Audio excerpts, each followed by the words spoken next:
Zepbound can cost almost as much as your rent or mortgage. I'm serious. 1 month on this medication, groceries, utilities, and a car payment combined. But here's the thing. After being on this stuff myself and spending way too many hours digging into this, there are real ways to work around that number. Today, I'm going to give you my top 10. And number 1, that's the one that changed everything for me. Before we start, quick thing. I'm not a doctor. I'm not a financial advisor. I'm a guy who's on this medication, losing weight, and figuring it out as I go along, just like you. Everything I'm sharing today comes from my own experience and research. Your situation might be different. Always talk to your doctor first. Cool? Cool. Let's count it down. Number 10. And I'm starting here because most people don't even know this is an option. Zepbound or any other GLP-1 comes in 2 forms. The pen, which is what most people get, and the vial. Pens are convenient. Pop it out, click, done. But convenience costs money. It always does. Vials, you draw the medication yourself. Sounds intimidating? Nah. Until you do it once or twice. Then it's basically like measuring cough syrup with a little more care. For a lot of people, the vial is the first real price break. So if nobody's mentioned vials to you, now you know. Ask your doctor about it. Number 9, and this one is about your wallet and your body. There's this pressure, right? You start at 2.5 milligrams and immediately you're thinking, when do I go to 5 milligrams? When do I go to 7.5 milligrams? Like there's a trophy waiting at the top dose. There's no trophy. If 5 milligrams is working, if your appetite is low and controlled, the food noise is quieter, the scale is moving, so why race to a higher dose that costs more?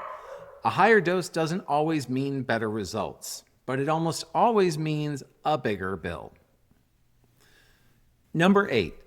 This one's subtle, but stick with me.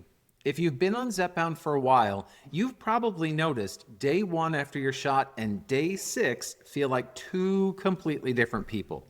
Day 1, you're bulletproof. Food? Whatever. Day 6, the fridge is slightly calling your name again. Learn your own pattern.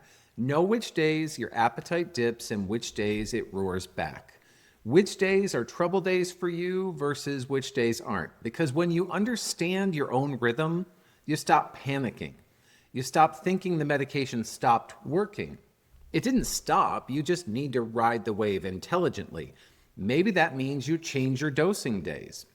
And when you understand that, it can help save you from making reactive, expensive decisions like jumping doses too early. All right. Quick heads up, number 5 on this list is one nobody thinks is about money, but it might save you the most. Keep watching. Number 7, and honestly, this one makes me a little angry. The same prescription, same medication, same manufacturer, same little box, different pharmacy, completely different price. That's like buying a gallon of milk. One store charges $4, the other store across the street wants 10. So it's for the same milk. Check GoodRx, check Cost Plus, check your local pharmacy, and the big chains. Don't just fill it where it's convenient, fill it where the math makes sense. 5 minutes of comparison shopping can save you real money. Every single refill. Number 6. Eli Lilly, the company that makes Zepbound, has a savings program, and a surprising number of people either never check it or just assume they won't qualify. Don't assume. You know what they say about that. Check.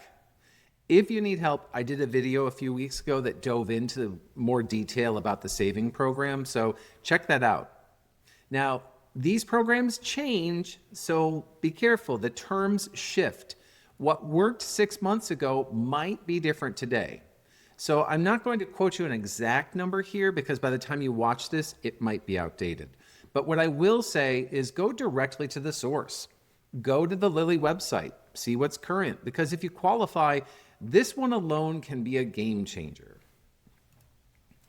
Number 5, and this is the one I told you about. Protect your muscle. You're thinking, What does that have to do with cost? Everything. Here's the deal.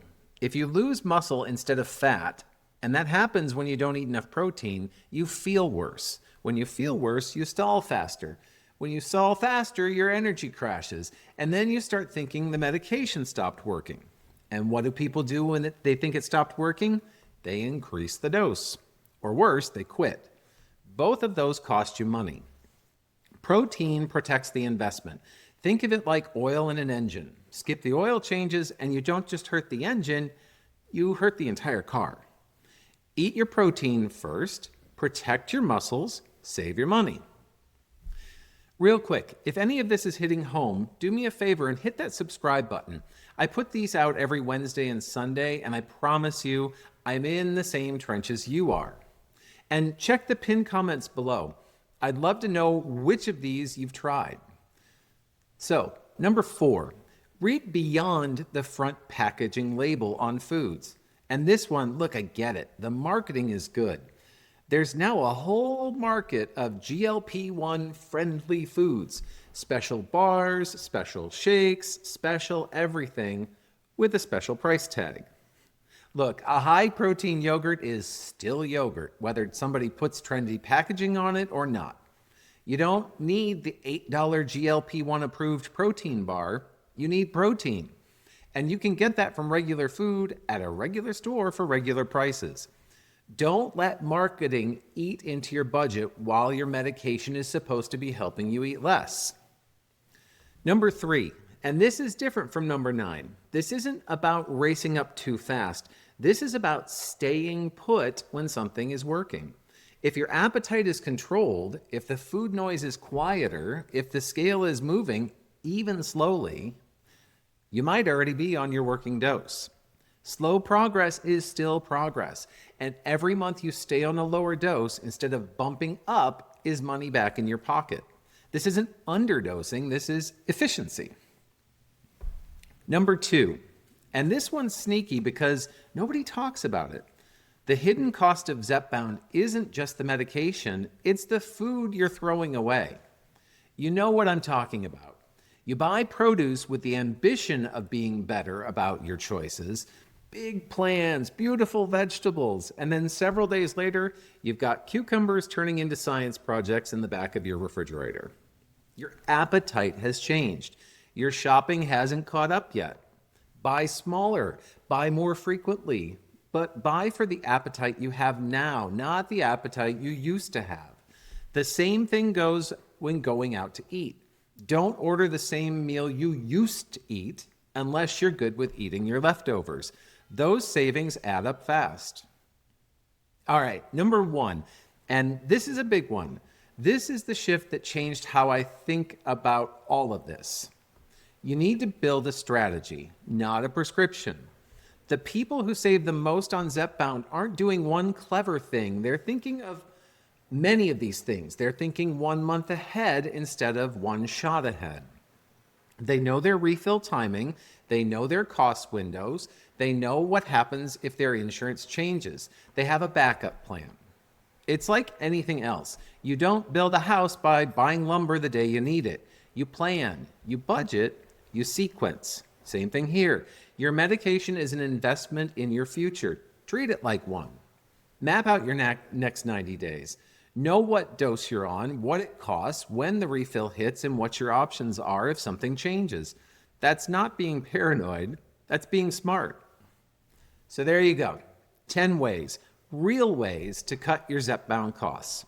Some of these are quick wins. Some take a little planning, but all of them, they keep more money in your pocket while the medication does what it's supposed to do.